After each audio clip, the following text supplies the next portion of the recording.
two positive observations and then one not so positive.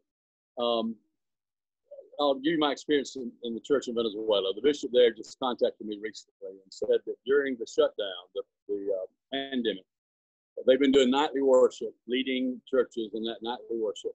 And what's the result's been a lot of conversions. Uncle Joe doesn't go to church, but church is in his house now. And he's hearing the gospel for the first time. Children hearing the gospel for the first time. And so many conversions that the bishop said they'll be planting new churches when this crisis is over.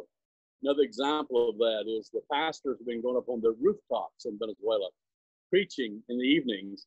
One of the pastors said, "I'm ashamed because some of my neighbors said to me, 'Why haven't you already been doing this?'" I think the most important thing is to stay in communication with church folk. And I'm not talking about a weekly newsletter sent out by email. I'm talking about personal contact. For example, I know of a very large church that has a very large staff.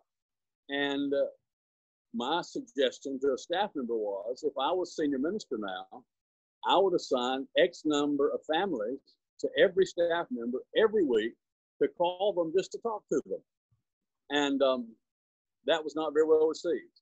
The example of the Venezuelan church is the one I'm most conscious of. I communicate with those folks every day. And the bishop there is sending out daily devotions to all of his pastors and sending out literature, material that parents can use in educating their children in the home, Bible studies that they can engage in, providing them resources that are accessible, easily utilized. And I haven't gotten that from anybody in the United States.